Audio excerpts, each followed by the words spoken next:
BSF जवान पूनम कुमार शॉ को पाकिस्तान ने रिहा कर दिया है। पाक रेंजर्स की कैद में 20 दिन तक रहने के बाद उन्हें छोड़ा गया, जिसके बाद वे अटारी वाघा बॉर्डर से भारत वापस लौटे। करीब 20 दिन पहले वे पंजाब के फिरोजपुर बॉर्डर पर ड्यूटी करते हुए गलती से पाकिस्तान के हिस्से वाले भाग में प्रवेश कर गए थे। उस समय बीएसएफ में हेड कांस्टेबल पूनम कुमार शॉ को इस बात का एहसास ही नहीं हुआ कि वे गश्ती के दौरान गलती से पाकिस्तान की सीमा में प्रवेश कर गए हैं। जब तक उन्हें पता चलता तब तक देर हो चुकी थी।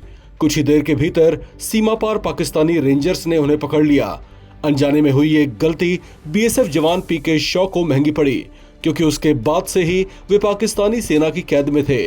उन्हें छुड़ाने के लिए लगातार प्रयास किए जा रहे थे। सेना के अधिकारी अपने स्तर पर हर कोशिश करते रहे। बताया जा रहा है कि जवान को रिहा करने की मांग को लेकर बीएसएफ के अधिकारी पाकिस्तानी रेंजर्स के साथ 3 फ्लैग मीटिंग भी कर चुके थे, लेकिन पाकिस्तान का रुख देखकर यही लगता रहा कि उसकी नीयत बीएसएफ जवान पूनम कुमार शॉ को छोड़ने की नहीं है। हालांकि भारत के ऑपरेशन सिंदूर की शुरुआत और कई दिन तक जारी रहे गतिरोध के बाद पाकिस्तान के रुख में नरमी आई और आखिरकार भारत की ओर से बातचीत के प्रयास सफल रहे और बीएसएफ जवान पूनम कुमार शॉ को रिहा कर दिया गया। बताया जा रहा है कि अब उनकी मेडिकल जांच कराई जाएगी और तमाम औपचारिकताएं पूरी की जाएंगी।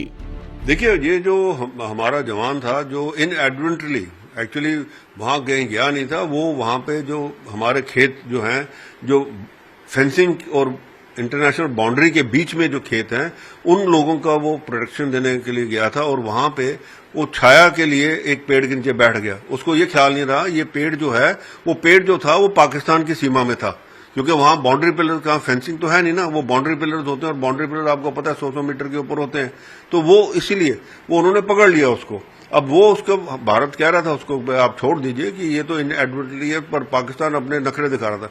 पर आज जब ऑपरेशन सिंदूर हो गया है तो मेरे को लगता है भारत का जो मैसेज है वो पाकिस्तान को बड़ा क्लियरली चला गया है कि आप ही ऐसी चीजें बंद कर दें, नहीं तो उसका नुकसान आप ही को होगा। तो इसीलिए उन्होंने अभी सोचा कि हाँ भाई हम छोड़ देते हैं इसको, कोई फायदा नहीं इसको रखने का, क्योंकि कल को यही चीज जो है रिलेशन और खराब करेगी। बीएसएफ जवान पूनम कुमार शॉ की रिहाई की खबर सुनते ही उनके परिवार में खुशी की लहर दौड़ गई है। उनके परिवार का रो रो कर बुरा हाल था। पाकिस्तान रेंजर्स की गिरफ्त में आने के बाद उनकी प्रेग्नेंट पत्नी भी लगातार सेना के अधिकारियों के संपर्क में थी। अपने पति के पाकिस्तानी रेंजर्स की पकड़ में आने के बाद पूनम कुमार शॉ की पत्नी रजनी भी बेहद परेशान थी। वो गर्भवती हैं, इसके बावजूद वो खुद फिरोजपुर पहुंच गईं और बीएसएफ अधिकारियों से अपने पति की सुरक्षित वापसी के लिए प्रयास तेज करने के लिए बातचीत करती रहीं। हालांकि बीएसएफ अधिकारी खुद उनके परिवार के संपर्क में बने हुए थे। हालांकि बटालियन के कमांडिंग ऑफिसर ने शुरू में रजनी को फिरोजपुर आने से रोकने की कोशिश भी की थी, क्योंकि वो गर्भवती हैं और बीएसएफ पाकिस्तान के अधिकारियों के साथ उनकी रिहाई पर चर्चा कर रहा था, लेकिन बाद में उन्हें ऐसा करने की अनुमति दे दी गई थी।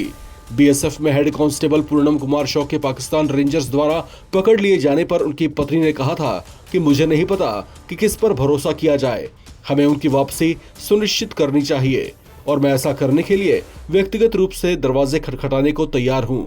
रजनी ने कहा था कि उनके पति 17 साल से देश की सेवा में हैं। उनकी केंद्र सरकार से एक ही विनती है कि किसी भी तरह से उनके पति की जल्द और सुरक्षित वापसी सुनिश्चित की जाए।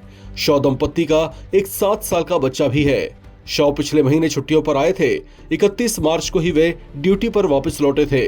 बीएसएफ में हेड कांस्टेबल पीके शॉ मूल रूप से पश्चिम बंगाल के हुगली जिले के रिसड़ा के रहने वाले हैं। वर्तमान में उनकी ड्यूटी पंजाब के फिरोजपुर सेक्टर में लगी हुई थी। घटना वाले दिन भी वो सरहद पर किसानों की सुरक्षा कर रहे थे। अगले दिन सुबह खबर आई कि शॉ को पाकिस्तानी रेंजर्स ने पकड़ लिया है। हालांकि अब जबकि वे भारत सुरक्षित लौट आए हैं तो उनके परिवार ने सुकून की सांस ली है। इस खबर में फिलहाल इतना ही। बाकी अपडेट्स के लिए आप बने रहें एनबीटी ऑनलाइन के साथ।